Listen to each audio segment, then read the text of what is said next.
On July 11, 1985, Tyson had his fifth professional fight against John Alderson. They were both undefeated and had almost identical records. Well, we're ready to get going for fighting here. Mike Tyson, Big John Alderson. Let's meet the officials that will be handling the fight at ringside and meet the combatants with our ring announcer, Michael Buffer. And now, ladies and gentlemen, from the Trump Casino Hotel on the boardwalk in Atlantic City, let's get ready to rumble. This is in the heavyweight division, scheduled for 6 rounds, and something's got to give. They're both undefeated. The referee for this bout is Frank Cappuccino. Introducing first in the red corner, wearing the red trunks with white trim, weighing 226.5 pounds, from Cabin Creek, West Virginia, his professional record: 4 consecutive victories, all by knockout. Ladies and gentlemen, John Alderson. And his opponent in the blue corner, wearing the white trunks with red, white, and blue trim, and weighing in at 215 pounds even, from Catskill, New York. His professional record, also 4 consecutive victories, all by knockout. Introducing Mike Tyson. He'll be the popular one tonight as Frank Cappuccino talks to him. I want you to understand one thing. I want a good, clean, hard fight. Any low blows, any thumbing, heeling, butting, the holding and hitting will cost you the round. And if I have to go further, I'll do that also. In the event of a knockdown, the man standing, go to the farthest neutral corner, stay there until I call him back. Okay? When I say break, I want you to protect yourself at all times, and you step back clean. Both of you understand that. Both of you touch gloves. Good luck. Well, the folks back in West Virginia may not recognize this man without his miner's hat. He's come out of the mines to fight. He won May 31st, a second-round knockout over George Mayweather. And his opponent also with a 1-round, as a matter of fact, 39-second fight against Rick Spain here in Atlantic City on June 20th. That's Tyson. Tyson in the white with the red stripe, solid red trunks. With the white stripe will be John Alderson. Alderson, a tremendous height advantage. Al, how much will that play a factor in tonight's fight? Well, he has got to keep Tyson off him. Use the jab, the straight right hand. And Mike Tyson gets inside very effectively. It's one of the things he does. So, and he'll go to the body once he gets there. So I don't know if the height in itself will be a big edge for Alderson. Alderson said if he does get inside, look for me to tie him up. I'm not going to try to rumble with him in there. I don't blame him. So Frank Cappuccino will have a busy night tonight, and this 6-rounder may not last very long with the kind of shots there. A left hook right to the face that time of Alderson. That was a strange punch, but Tyson is so powerful, no matter how he delivers those punches, they hurt. Boy, every punch Tyson throws is meant to knock you out. Now, as he gets on against tough competition, the question is, when he comes in like this, will he get nailed with counter shots? That's really what Alderson wants to do. Tyson, you heard documented, of course, the young man fighting very well, amateur, 25-2, a boxing historian, reads book after book of boxing and watches all historic films of the greats. He's got an edge. His manager, Jimmy Jacobs, has the largest fight film collection in the world, so he can look at all those. He does look at all the former heavyweight champs, and of course, he's a long way from being that, but he's such raw talent at his age, you can't help but think about it. Al, how much pressure and how much can a 19-year-old take putting the pressure on to be the youngest champion in the world? Well, of course, that's them talking. That's Customato and Tyson making these bold predictions, and they put pressure on themselves. Now, Tyson switches to southpaw. I haven't seen him do that before. Interesting. Lands with the lead left. Alderson is already bleeding from the nose, and I think that was from the very first left hand. Tyson, you can see almost like a bull as he just chases Alderson around the ring. Big John said he had to get off first tonight. He has got to use those long arms to his advantage. He has not been able to do so far in round 1. You know, when Tyson switches to southpaw, I think that's the clue for Alderson with that long reach and height to throw the straight right hand. I would just let that punch go. Alderson, a very good amateur record, 154-12. Took 3 years off from boxing, however. Worked in the mines in West Virginia. They started the laying off down there, and he went back into the boxing ring. And here he is at 4-0 with 4 knockouts. And already he's had a rugged first round. For Alderson, I think the key, he has got to throw that jab and follow with the straight right. Has done that only once and did land the right, although it didn't hurt Tyson. There it is. Now that right missed, but if he keeps doing that, he's going to give Mike Tyson something to think about as he comes in. There it is again, and he landed the right. At least to keep him from lunging at him with the big hands that he's throwing so far. That's exactly right, Sam. So the closing seconds of round number 1. Mike Tyson, the shorter of the two, against Big John Alderson.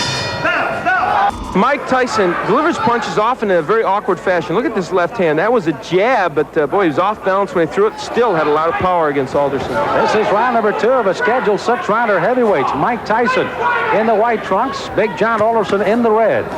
Alderson hailing from Cabin Creek, West Virginia, the home of the great basketball player, former Los Angeles Laker Jerry West. Alderson, as a matter of fact, plays basketball and softball just to stay in shape right now.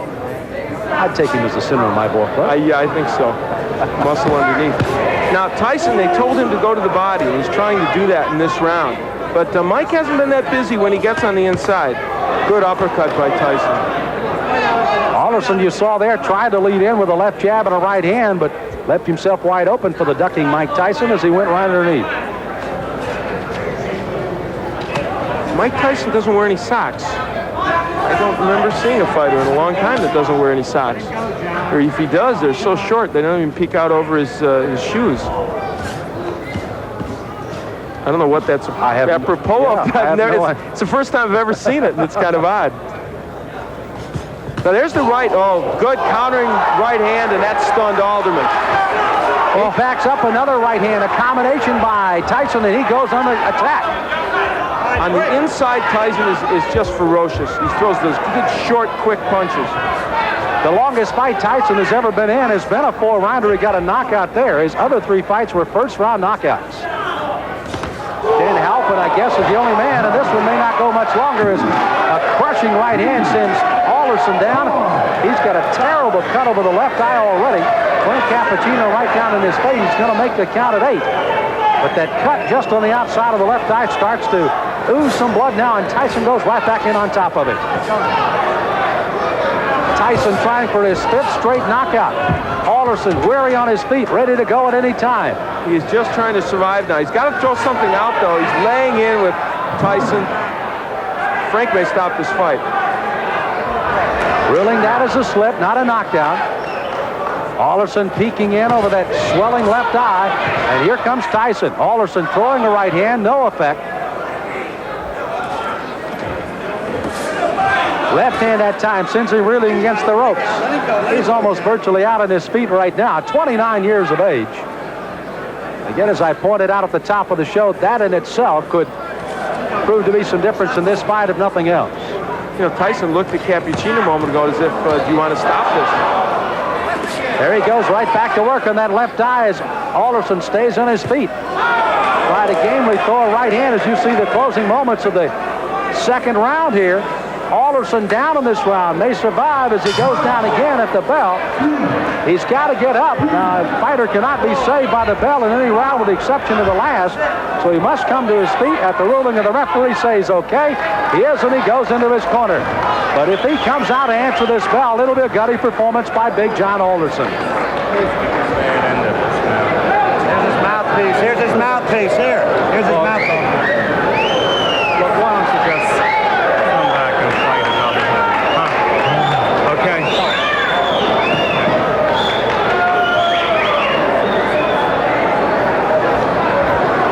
So you heard the suggestion of the doctors leaning in. Why don't you just come back and fight another day? Frank Cappuccino has not given us a word yet that this one is over, but he may very shortly here. John, church is out. The fight's over. The fight is over, rather interestingly put by Frank Cappuccino, as this one ends officially a TKO in the second round by Mike Tyson. So Tyson goes 5-0 with all 5 knockouts, and it was a devastating second round that proved to be the difference. Those short right hands.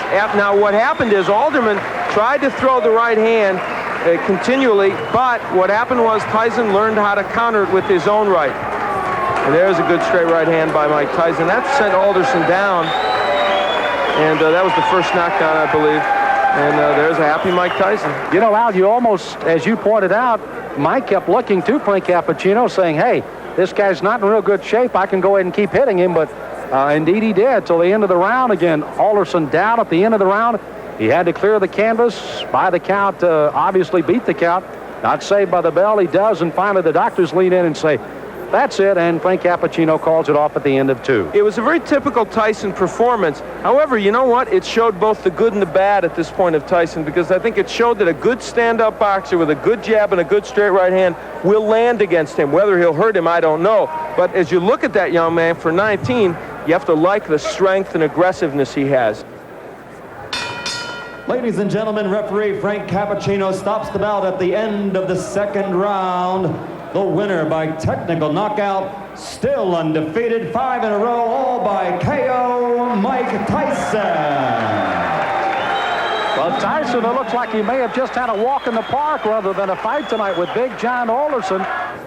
Here at the Trump Casino Hotel in Atlantic City, got to see Mike Tyson work a little longer than he did his last fight that went only 39 seconds.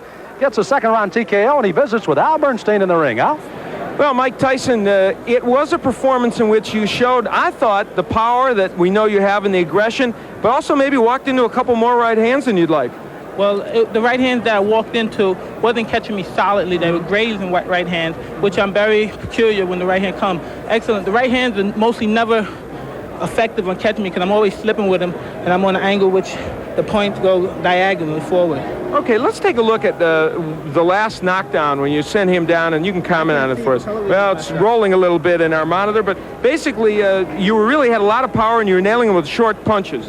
I was nailing with punches because I saw he was more accepted to the right hand because he was leaning on his right hand side, and he's more acceptable to right hand.